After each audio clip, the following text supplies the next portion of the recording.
Half a month after the incident at Corellia Fortress, a sense of lingering unease still hung over the Empire. The government increased patrols by the Railway Military Police as part of their counter-terrorism measures, while the noble faction bolstered their provincial armies. There were even rumors that they'd hired several Jaeger Corps. At the center of everything was the Imperial Liberation Front.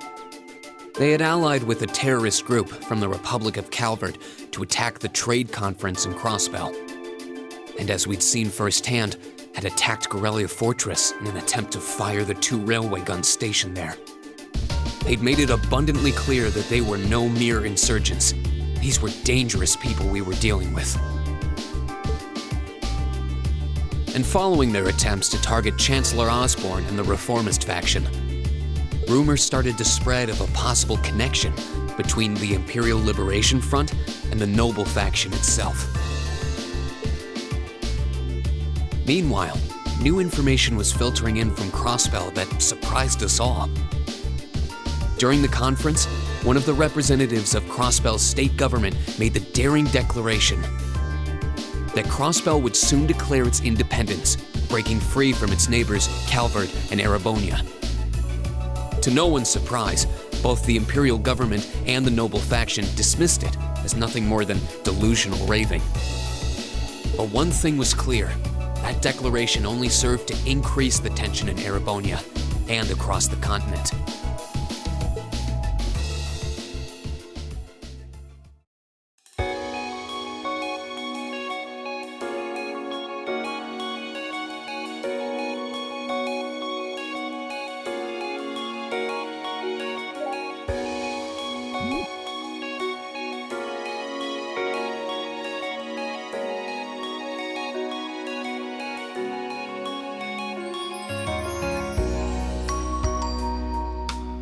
Cool, clear autumn day, the Academy's prestigious board of directors gathered for their first meeting of the year.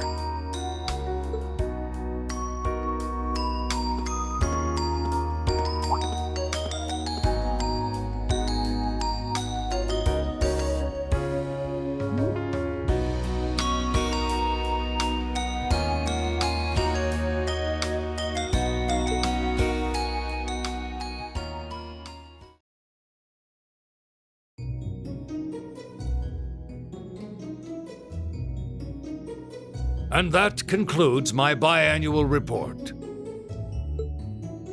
Good, good. It seems the Academy is running like a well-oiled machine. No administrative issues to speak of. Student performance is sitting comfortably above the national average on exams and on general aptitude tests, too. The second-year students seem to be having a banner year as well. The Student Council President, in particular, has built up an outstanding array of extracurricular achievements. Well, she attended last month's trade conference, and from what I hear, she put the professional secretaries to shame. I only wish the conference could have ended on a more positive note.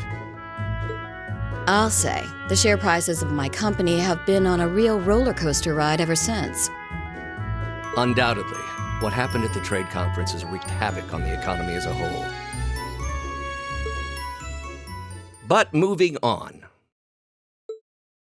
I couldn't help but notice in the recent exam reports that Class 1 and 2's academic performance seems to be slipping. Perhaps the preferential treatment given to the upper-class students is hindering their scholastic development? Well, students belonging to the nobility are allowed to return home during August to learn more about their family's lands. It's a tradition here, but one I can't help but wonder if we've outgrown the need for in this modern age. If I may, traditions accumulate and hold meaning only so long as they're preserved. Our nation's culture, its arts, its social classes, all are rich with tradition that makes Erebonia what it is, and I believe we have a duty to protect and uphold them. After all, does not this very institution champion the ideals of its founder, Emperor Drygles? Indeed it does. Though I've always understood Drygles' intent to be the founding of an academy for the people. Even 200 years ago, when education was seen as the province of the nobility, male commoners were permitted to enroll. Today, we have plenty of young women attending, and the commoners easily outnumber the nobles on campus. Perhaps it's time we started taking strides to realize Emperor Dreikel's true ideal. You seem to be laboring under a few misconceptions here.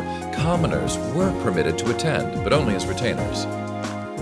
Retainers served knights, who served lords, who served the emperor. That's the way the Erebonian society functioned. From that vantage, the structure of the academy in its earlier days certainly seems to have embodied that social order. And if that's so, what is there to suggest that it's not the social order itself that has become the aberration? Well, For one, if that were the case, it would be far easier for me to see my views put into practice. But I can hardly get a word in edgewise between you two. Well, I'd certainly enjoy a return to the way things were in Dreikel's time, at least in that particular respect. Our apologies, Your Highness. well, our role here is to consider your views and work toward implementing them. See what I mean? Would you be so kind as to help me out here, Principal?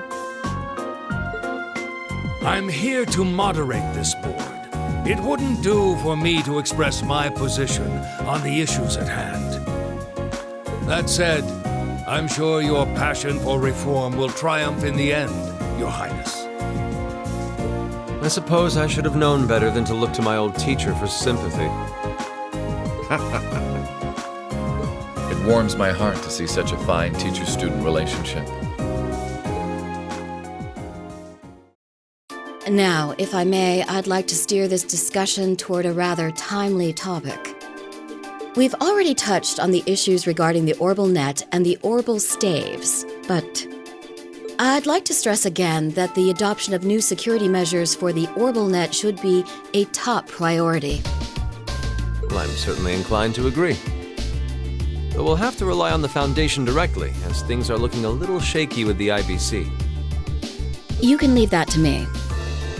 The other matter I'd like to review is the use of the Orbal Staves and the Arcus units. Or more specifically, we need to talk about how Class 7 should operate from here on out.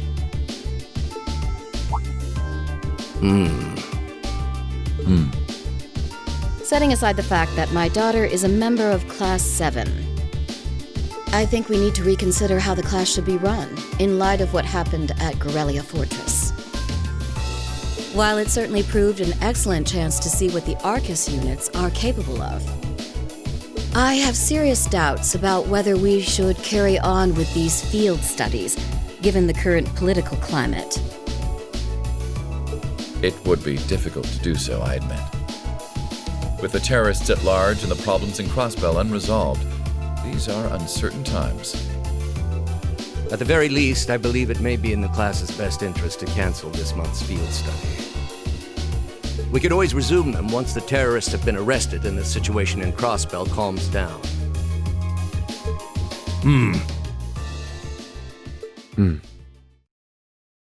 Arise, O youth, and become the foundation of the world. I'm sure you all recognize the words of Emperor Dreikel's. They become something of a school motto here. It's my belief that Class 7's actions at Gorelia Fortress perfectly embody the spirit of that directive. They stood together to stop a tragedy in the making and, in a sense, protected the foundation of our world. No one ordered them to do it. They took action of their own free will, because they knew in their hearts what was right. Some might call it recklessness. Some may think it rash. Some may even venture to call it hubris.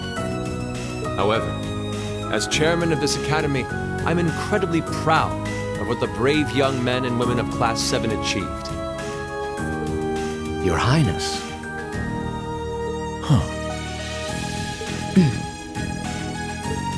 Troubled times may lay in store for Erebonia, and for the entire continent in the months and years to come. But I believe that makes something like Class 7's field studies all the more significant. The experiences they're having now will help them find the strength and the means to press on through adversity. I can't be the only one who feels this way, can I? They do seem to be showing remarkable growth. That much is true.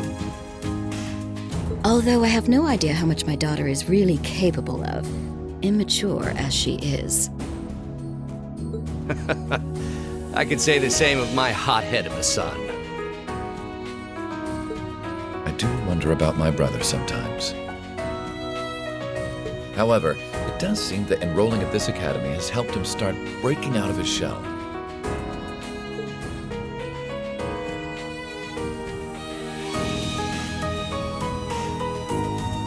With the Academy Festival coming next month, we hadn't even planned a field study. So the issue at hand is just whether to hold a field study at the end of this month or not. I'd like to ask those in favor of going ahead with this month's field study to please raise their hands.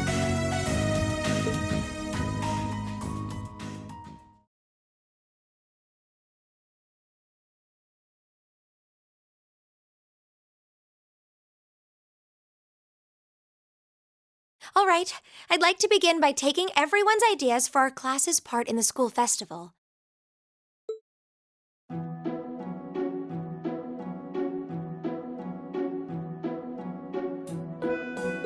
The festival will run for 2 days next month, the 23rd and the 24th. Equipment setup and the other preparatory work will begin in the afternoon 2 days before the start of the festival. But there's a lot of preparation needed before we get to that point, and the sooner we get that underway, the better. That's all the more reason to figure out what exactly we want to do. Some of our options include displays, events, stage shows, and cafes. Does that sound right, Crow? Yeah, though no class I know would settle for just some simple display. I mean, come on, no one ever said, "Boy, we better rush to get in the line for that display." Well, either way, I'd like to start by soliciting some ideas from all of you. We're just brainstorming right now, so feel free to say whatever comes to mind.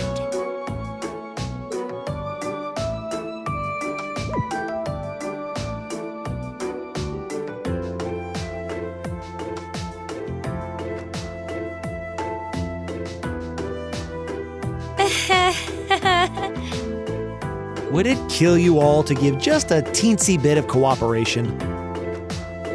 I know. It's just... It's kind of hard to focus right now. You're one to talk, standing up there with your nervous fidgeting. Well, I can't say I'm surprised. The board of directors is in session as we speak, deciding what'll happen to our class. And those of us with family members who sit on that board probably have even more cause for concern.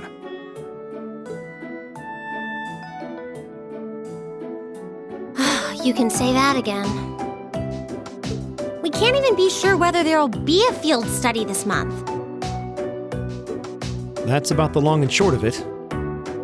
With everything that happened during last month's field study, it honestly wouldn't surprise me if they just canceled it. I can't say I have any particular feelings of attachment to our field studies. But I refuse to accept needless changes to our curriculum. Especially with my brother involved in the decision-making process. Yeah, I can see what you mean. Makes sense to me. We also have to account for the fact that going on our field study means that much less time to prepare for the festival. So, as you can see, it presents a bit of a problem. Man, look at you guys taking this all seriously.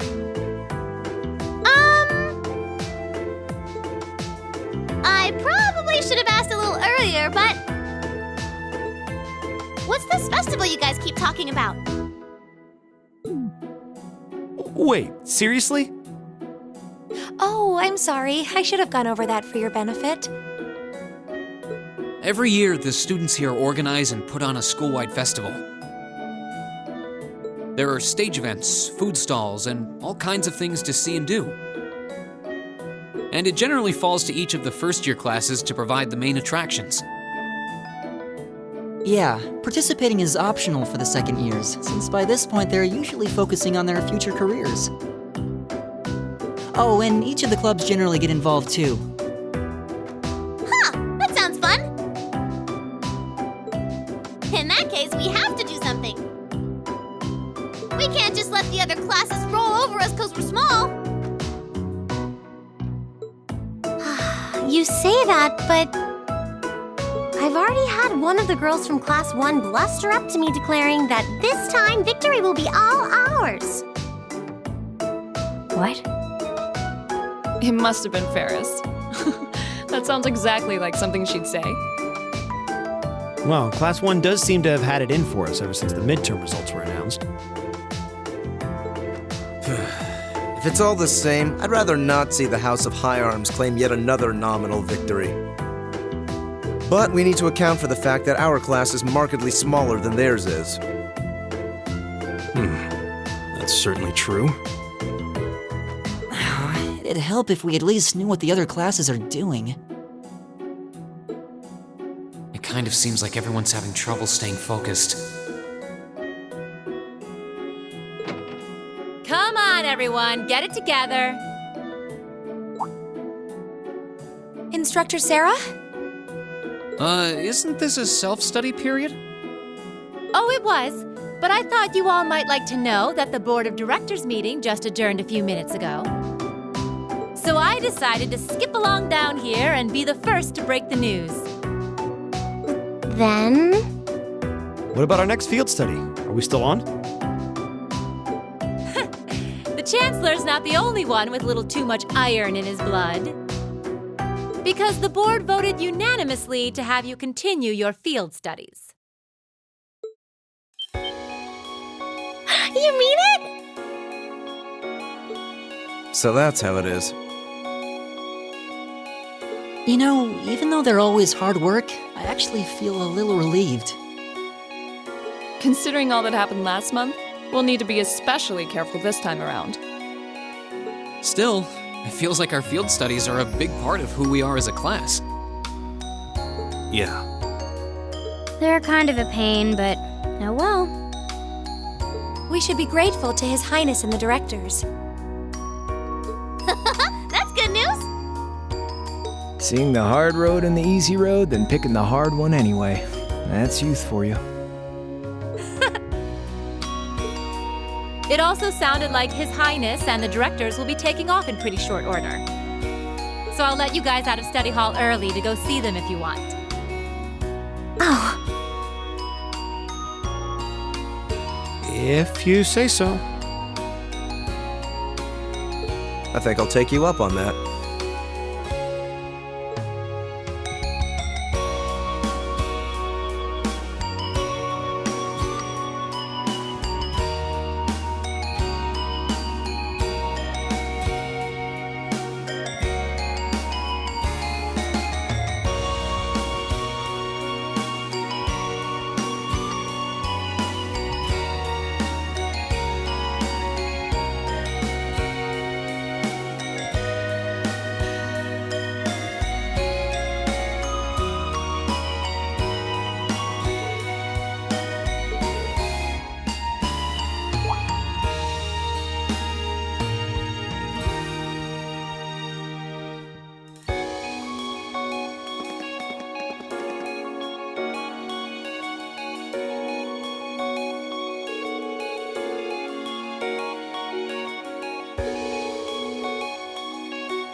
Still, I wasn't expecting to find myself indebted to you again so soon. Without your intervention, the Chancellor and I would have met our maker in Crossbow. Don't mention it. We're just relieved you're all okay, Your Highness. Indeed. I'm glad you were able to focus on making a positive contribution at the conference. I wish I could tell you that's exactly what I did.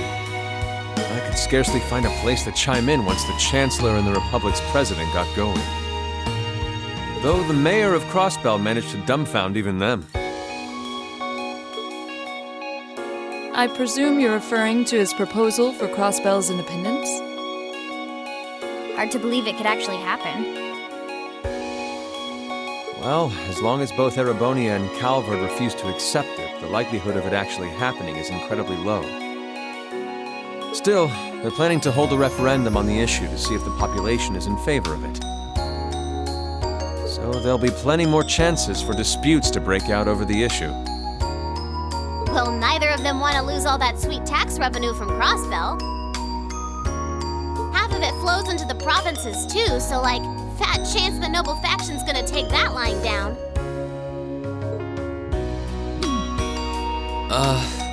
Milliam. I swear, this kid has all the delicacy of a rock to the face. So you're Milliam, are you?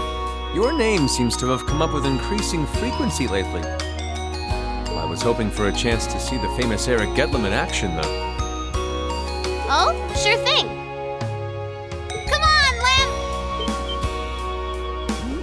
Whoa there. Hold your jets. I'm not sure this is the best place to call out Eric Gedlam. Just a hunch. Lame. Objection overruled. That could have gotten messy.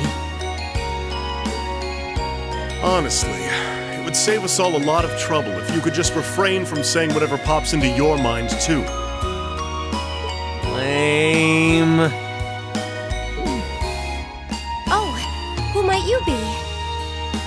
Say, are you from the Vander family? The one who serves as the prince's bodyguard? Oh, did Neidhart mention me?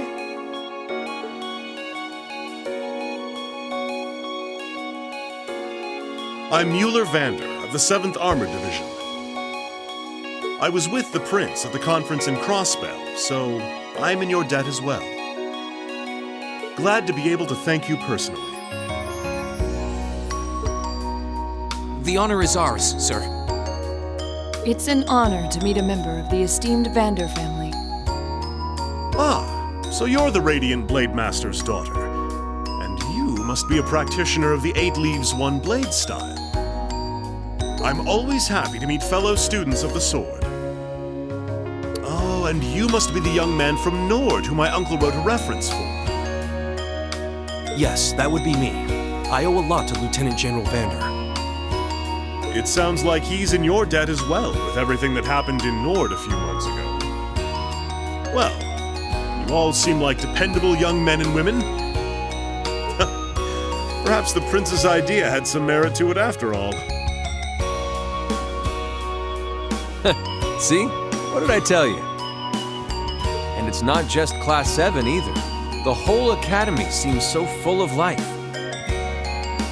Perhaps I should take this opportunity to break down social barriers by getting to know all of them in the academy's pool. If you really want to work up a sweat, I'd be glad to let you run back to Heimdall. If you kept up a good sprint, I'll bet you could even make it in a couple hours. You'd actually make me do it, too. Cruelty. My name is Mueller. It's like their hearts practically beat in sync. That's certainly one way to look at it. I wonder how long they've known each other.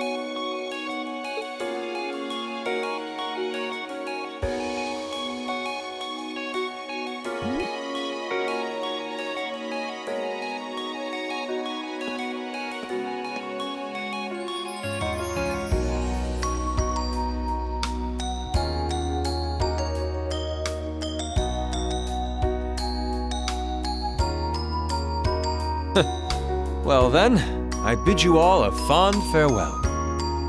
I hope we have the chance to meet again soon.